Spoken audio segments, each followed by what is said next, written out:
Hi buddy, thanks for tuning in to today's video. Just want to have a look ahead at the next 8 to 10 days, which is taking us towards the middle of July.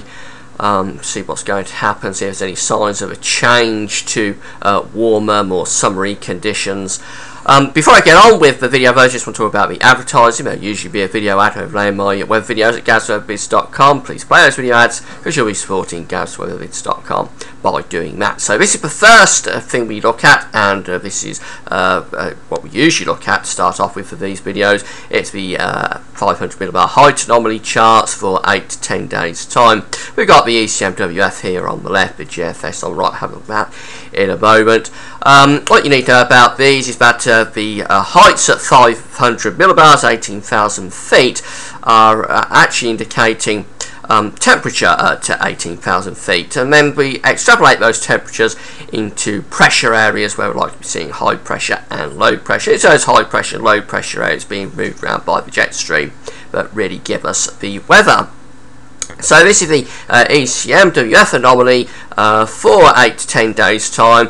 Well, it's not very good, I'm afraid. We've got the jet streams still running to the south, as indicated by these lines here, and the blue colour over the country is indicating that really we have below average height, so we've probably got low pressure running in off the Atlantic, and generally we've got a very Atlantic driven pattern here across the country. Notice this big area of above average heights up to the northwest of the country around Greenland.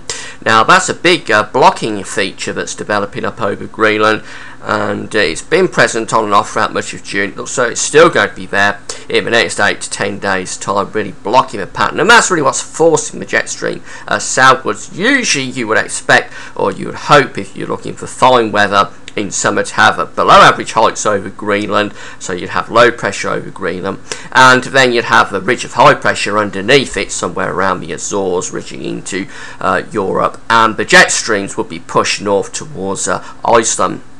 Jet streams are running southwards because we've got the blocking feature to the north, and that's bringing in those areas of low pressure.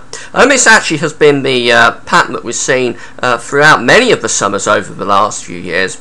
Many of the summers since 2007 have been very poor, really, with rain and cool temperatures as well. This is the GFS anomaly, and it's a very similar anomaly really. We've got the jet streams again digging southwards, jet stream again digging southwards there, indicated by those lines. We've got the blocking feature in the Atlantic going up to Greenland, and so that's forcing the jet stream southwards, and then we've got this area below average heights around the British Isles, so indicating trough really sitting across the country, and really it's a cool unsettled pattern, this going right out to the next 10 days at least.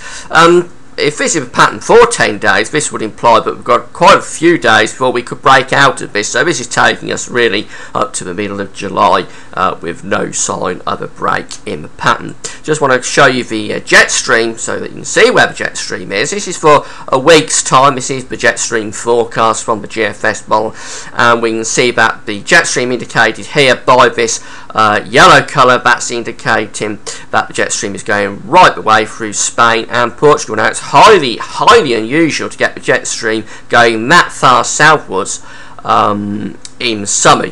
Perhaps in winter you can see the jet stream going that far south, and if that happens it'll be very cold for us with easterly and northerly winds, but in summer it really is highly unusual to get the jet stream going as far south as that.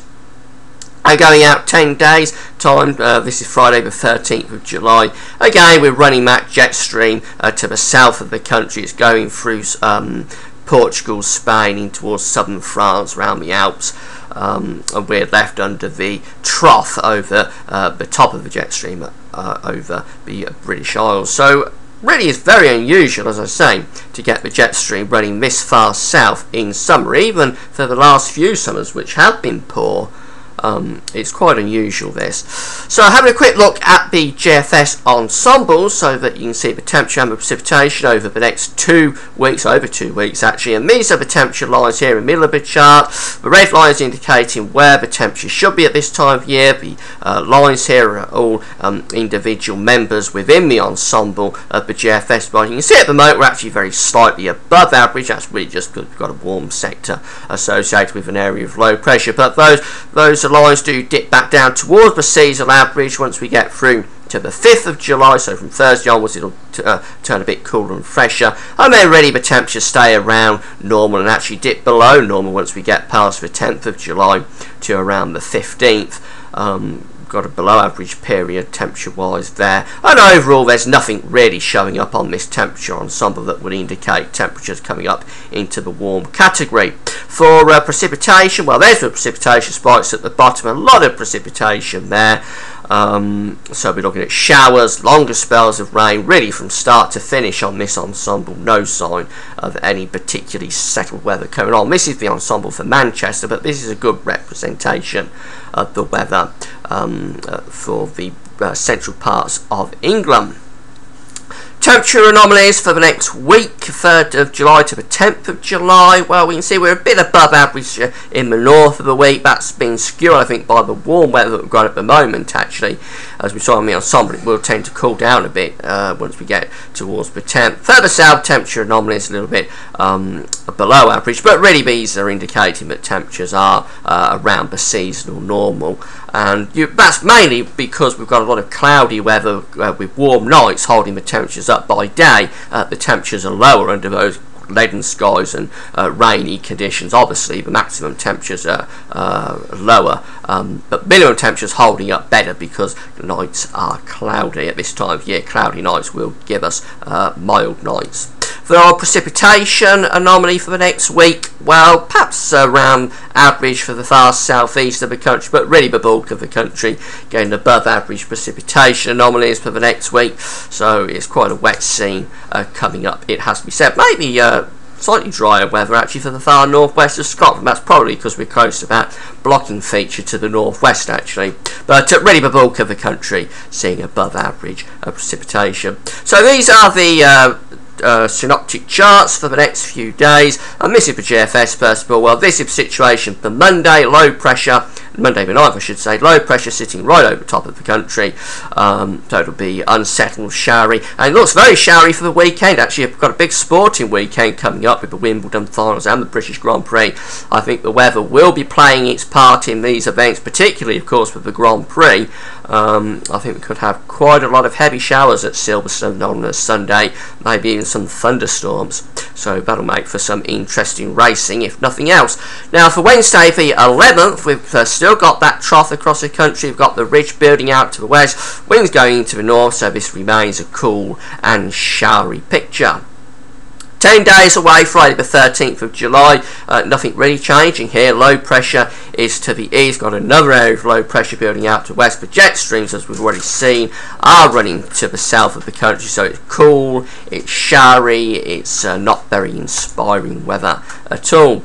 The ECMWF model for a week's time, Tuesday the 10th of July, low pressure to the east, high pressure to the west, we're in a northerly wind, feeding down showers, it's cool and showery. Gets even worse once we get through to Friday the 13th of July. Look at that area of low pressure sitting across the south. This will be bringing heavy rain if this comes off to much of England and Wales, with winds in from the north and northwest, with a jet stream tracking down towards the south of France. It'll be very cool as well, temperatures well below where they should be, and there's nothing really in this to indicate that we'll be breaking out of this in the days beyond that. So beyond that, you'd expect it to stay cool and unsettled. Finally, the GEM, the Canadian model, and again, we've got the low pressure to the east, the high pressure to the west for a week's time. Northerly winds, it's cool, it's showery.